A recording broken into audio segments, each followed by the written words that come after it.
Hello everyone. आज हम आपके सामने लेके आए हैं बिजनेस स्टडी का +2 क्लास की बिजनेस स्टडी का चैप्टर 13.1 उद्यमिता मतलब कि एंटरप्रेन्योरशिप। इसके अंदर इसका विकास, अवधारणा और प्रक्रिया के बारे में इसमें बताया जाएगा। पर उससे पहले छोटी सी लाइन जो हर चैप्टर के शुरू में होती है वो आपको बताते हैं, जिससे बड़ी बात निकल के आएगी कि उद्यमिता एक राष्ट्र के संपूर्ण आर्थिक विकास के लिए महत्वपूर्ण है। मतलब जो उद्यमिता है इस बात का सूचक है कि भाई हमारे देश का कितनी तेज़ गति से विकास हो रहा है। जिस भी देश में जितनी ज़्यादा उद्यमिता का सिस्टम होगा, विकास की गति भी उतनी ही ज़्यादा होगी। तो उद्यमिता के बारे में पढ़ने से पहले हम कुछ अवधारणाएं हैं उनके बारे में आपको बताएंगे। तो कुछ अवधारणाएं हैं, कंसेप्ट्स हैं कुछ, वो क्लियर करते हैं। सबसे पहले है उद्यमी मीन्स इसका अभिप्राय उस व्यक्ति से है जो अपनी व्यावसायिक इकाई स्थापित करता है। मतलब जिस व्यक्ति ने व्यवसाय स्थापित करना है ना, उस व्यक्ति को बोलते हैं उद्यमी। और उद्यमिता इसका अभिप्राय एक व्यक्ति द्वारा स्वयं की व्यावसायिक इकाइयाँ जो भी है स्थापित करने वाली प्रक्रिया से है। मतलब जो उसने अपना व्यवसाय स्थापित किया है ना, जिस प्रक्रिया से, उस प्रक्रिया को उद्यमिता बोला जा रहा है। और उपक्रम इसका अभिप्राय उद्यमिता के परिणाम से, मतलब जो प्रक्रिया उसने की, उस प्रक्रिया के दौरान जो निकल के आया, निष्कर्ष निकला जो, उस पर को बोलते हैं उपक्रम या फिर परिणाम। तो इसने इस के अकॉर्डिंग भी इसने समझाने की कोशिश की है। अंग्रेजी व्याकरण में इन तीन शब्दों के संबंधों को उसने SVO सब्जेक्ट, वर्ब और ऑब्जेक्ट के माध्यम से समझाया। सुनिएगा। उद्यमिता एक व्यक्ति है, एक द पर्सन है, तो इसलिए उसको सब्जेक्ट बोला उसने। उद्यमिता एक प्रक्रिया है, प्रोसेस है, उसको वर्ब बोला। उपक्रम उसका परिणाम है, आउटकम से, मतलब उसको सब्जेक्ट बोला, ऑब्जेक्ट बोला सॉरी। तो उद्यमी एक व्यक्ति जो लाभ अर्जित करने के उद्देश्य से प्रयास करता है, ठीक है ना, और व्यावसायिक इकाई या उपक्रम स्थापित करता है। तो उद्यमी द्वारा उपक्रम की स्थापना के लिए किए गए प्रयासों के समूह को ही उद्यमिता कहते हैं। तो यहाँ से ये बहुत अच्छी लाइन निकल के आई है, ठीक है, कि उद्यमी द्वारा उपक्रम की स्थापना के लिए किए गए प्रयासों के समूह को उद्यमिता कहते हैं। और फिर भी अगर आपको कोई और कन्फ्यूजन है तो यहाँ से और अच्छी तरह से आप टूल किट में भी पढ़ सकते हैं। तो उद्यमिता का उत्पादन के 4 तत्व हैं जो हमारे भूमि, श्रम, पूंजी व उद्यमिता में मुख्य स्थान है। उद्यमिता के अभाव में भूमि, श्रम, पूंजी आदि सभी तत्व बेकार है, क्योंकि उद्यमिता ही तो इन सभी तत्वों का अच्छी तरह से प्रयोग करके कुछ चीज़ का निर्माण करते हैं। अगर उद्यमिता ही ना हो तो ये सारे बचे हुए जो 3 तत्व हैं वो बेकार रहेंगे। तो बताते हैं आपको उद्यमिता की विशेषताएं। उद्यमिता की जो विशेषताएं हैं वो कुछ इस प्रकार हैं। एक तो है व्यवस्थित क्रिया, कि उद्यमिता स्वयं ही उत्पन्न होने वाली क्रिया नहीं है, यह एक व्यवस्थित क्रिया है। इसे पूरा करने के लिए एक के बाद एक अनेक कदम उठाने और चलने पड़ते हैं। इस क्रिया को व्यवस्थित ढंग से पूरा करने के लिए विशेष ज्ञान की जरूरत भी होती है, जिसे शिक्षण, प्रशिक्षण के द्वारा या अनुभव के द्वारा प्राप्त किया जा सकता है, ठीक है। वैध एवं उद्देश्यपूर्ण क्रिया, तो उद्यमिता का संबंध वैध एवं उद्देश्यपूर्ण व्यवसाय स्थापित करने से है। मतलब एक ऐसा बिजनेस कर सकते हैं स्थापित जो वैध मीन्स गैर कानूनी ना हो। अतः किसी गैर कानूनी कार्य को केवल इस आधार पर कि वह जो जोखिमपूर्ण है उद्यमिता नहीं कहा जा सकता। तो दूसरी ओर उद्यमिता का उद्देश्य क्रेताओं के मूल्य, निवेशकों के प्रतिफल और उद्यमी को लाभ प्रदान करना ही होता है उद्यमिता का मेन टारगेट। नवपरिवर्तन का अभिप्राय है कुछ नया करने से। तो उद्यमिता के अंतर्गत उत्पादन के विभिन्न साधन है, जैसे कि नए संयोजन तैयार किए जाते हैं। मतलब एक उद्यमी को भूमिका जो है काम को नए और बेहतर ढंग से करने की होती है, ताकि लागतों की बचत और आय में वृद्धि हो सके। उद्यमी उन संभावनाओं का लाभ उठाता है जिसको दूसरे लोग नहीं देख पाते। तो ये उद्यमी देखता है और समझता है, वे उन्हें अनदेखा कर देते हैं।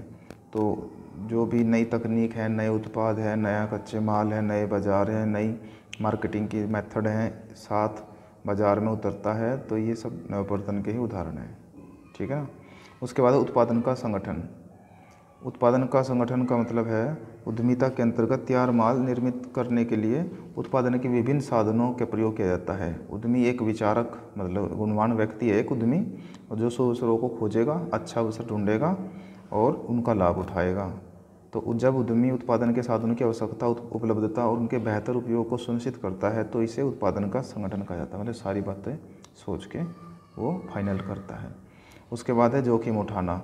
उद्यमिता के चारों ओर अनिश्चितता मंडराती रहती है, मतलब कुछ भी हो सकता है। तो जोखिम को उद्यमिता से अलग नहीं किया सकता। उदाहरण के लिए उद्यमी कच्चे माल की आपूर्ति सुनिश्चित करने का अनुबंध करता है, लेकिन उसका भुगतान करना प्रोजेक्ट के सफल होने अथवा न होने पर निर्भर करता है।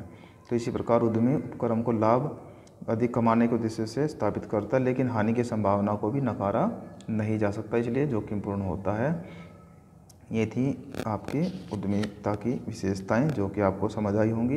अब हम आपको बताते हैं उद्यमिता और प्रबंध के बीच अंतर क्या है। ये और समझना आपको ज़रूरी है, काफ़ी इम्पोर्टेंट क्वेश्चन है ये भी। तो उद्यमिता और प्रबंध के बीच अंतर जो है, डिफरेंस आपको आना चाहिए, अंतर आना चाहिए, बहुत इंपॉर्टेंट क्वेश्चन बनता है ये। एक तो है फोकस, केंद्र बिंदु है। जो उद्यमिता का जो केंद्र बिंदु है, उसका केंद्र कहाँ व्यवसाय प्रारंभ करना होता है, उसका मेन फोकस। जो उद्यमिता है उसका मेन क्या, बिजनेस को शुरू करना, और प्रबंध की जो क्रियाएं हैं उन पर ध्यान रखना, व्यवसाय संचालन संबंधी क्रियाओं पर ध्यान रखता है प्रबंध। तो ये हो गया उनका दोनों का अलग अलग फोकस। संसाधन पर संबंध, जो उद्यमी है आवश्यक संसाधनों को इकट्ठा करेगा, और प्रबंधन क्या उनका उपयोग करेगा अच्छी तरह से। कार्य मार्ग, उद्यमी अनौपचारिक ढंग से काम करते हैं, मतलब कोई पहले से फिक्स नहीं होता भाई ऐसे करना वैसे करना, अनौपचारिक अपना आप ही हो जाता है। और प्रबंधक औपचारिक ढंग से काम करते हैं, मतलब पहले से तय ऐसे करना वैसे करना। मुख्य अभिप्रेरणा के उद्यमी अपने उद्देश्य को पूरा करने हेतु पूरा होते देख अभिप्रेरित होता है, मोटिवेट होता है। और प्रबंधक प्राप्त शक्ति को देखकर, मतलब प्राप्त शक्ति का मतलब है कि भाई जैसे उसका कमीशन हो गया लाभ में, या बिजनेस का बढ़ना हो गया, इस तरह की कुछ उसको बेनिफिट जहाँ होगा वो उसकी शक्ति है, उससे प्रेरित होगा प्रबंधक। पद स्टेटस, उद्यमी क्या हो, मालिक है, और प्रबंधक क्या है, एक कर्मचारी है। ये भी आपको ध्यान रखना है और अंतर में काम आएगा। उसके बाद है मुख्य आर्थिक प्रतिफल, भाई मालिक को तो लाभ प्राप्त होता है और प्रबंधक को कमीशन या फिर सैलरी ही बोलेंगे हम, प्राप्त करेगा। नव परिवर्तन, उद्यमी कुछ नया करने का प्रयास करता है, प्रबंधक पूर्व स्थिति बनाए रखने का प्रयास करता है, पहले से जो प्रयास है ना वो बना रहे, बस उसमें कोई गड़बड़ ना आए। जोखिम, उद्यमी जोखिम उठाता है, प्रबंधक जोखिम उठाने से बचता है। वो क्यों उठाएगा जोखिम, उसको तो ध्यान रखना है, बस काम अच्छा चलाना है। निर्णय व्यक्तिगत साहस से प्रेरित होते हैं, और निर्णय अब अनुभव और अनुसंधान से प्रेरित होते हैं। मतलब यहाँ पे तो वो पर्सनली डिसीजन लेता है मालिक, और यहाँ पे क्या होता है, वो एक्सपीरियंस और सोच विचार करके, पूछताछ करके, सर्च करके जब लेता है। क्रियाओं का पैमाना, तो उद्यमी व्यवसाय को छोटे पैमाने पर प्रारंभ करता है, प्रबंधक बड़े पैमाने के व्यवसाय में ही काम कर सकता है। छोटे में बिजनेस के अंदर प्रबंध की कोई ज़्यादा जरूरत नहीं होती, क्योंकि उसमें मालिक और प्रबंधक एक ही होता है। क्रियाओं का पैमाना आपको समझ आ गया होगा। आवश्यक कौशल, अवसरों को पहचानना तथा उनका लाभ उठाना, ये आवश्यक कौशल इसके अंदर होना चाहिए। प्रबंध के कार्यों और सिद्धांतों का निपुणता से ज्ञान होना चाहिए और उसका प्रयोग करना चाहिए। वशिष्टीकरण का मतलब होता है काम को छोटे भागों में बांटना या उसका नॉलेज लेना उस चीज़ की। तो उद्यमी चौतरफा जानकारी रखने वाला व्यक्ति होता है। उद्यमी है जो चारों तरफ ध्यान रखने वाला होता है, भाई कहाँ से क्या जानकारी आ रही है। प्रबंधक प्रबंध क्रियाओं का विशेषज्ञ ही होता है। ठीक है, तो ये थे इसके अंतर जो कि आपको पता लगे होंगे, काफ़ी इंपॉर्टेंट है, बड़े नंबर में आ जाता है ये क्वेश्चन, अच्छे से करें आप इसको। एक क्वेश्चन हो रहा हम यहाँ से लेते हैं, 4 नंबर में आ जाता है ये, इसे बोलते हैं उद्यमिता की आवश्यकता, नीड मतलब। तो उद्यमिता की क्या क्या आवश्यकताएं हैं। एक तो विकास प्रक्रिया को प्रारंभ करने का की आवश्यकता है, मतलब कि विकासशील देश में उद्यमिता की आवश्यकता विकास प्रक्रिया को प्रारंभ करने के लिए होती है। तो उद्यमिता से व्यवसाय स्थापित होंगे, व्यवसाय की अधिक स्थापना होने से देश का भी विकास होगा, उसका देश से के विकास का प्रतीक होता है। मतलब ये विकास को बनाए रखना। उद्यमिता की दूसरी आवश्यकता क्या है भाई, विकसित देशों में उद्यमिता की आवश्यकता विकास को बनाए रखने के लिए होती है। विकास को बनाए रखने के लिए पूर्व स्थापित व्यवसाय में नव परिवर्तन करते रहना जरूरी है, कुछ नया मतलब। तो यह काम उद्यमिता से ही संभव हो सकता है। और लास्ट एंड फाइनल आवश्यकता है उद्यमिता की, वह है रोजगार अवसर उपलब्ध करवाना। सार्वजनिक क्षेत्र में रोजगार की कमी से बेरोजगारी का खतरा पैदा हो गया है। तो इस खतरे का सामना नए व्यवसायों की स्थापना करके किया जा सकता है। नए व्यवसाय जहां एक और उद्यमी को स्वयं रोजगार उपलब्ध करवाते हैं, वहीं दूसरे ओर समाज के लोग को भी रोजगार देते हैं। तो इस तरह से उद्यमिता की यहाँ पे आवश्यकता होती है। ये भी आपका आ सकता है क्वेश्चन 4 मार्क्स में। अच्छे से आप इसको करें, आपको आ जाएगा। ध्यान से आप इस वीडियो को सुने। Thank you.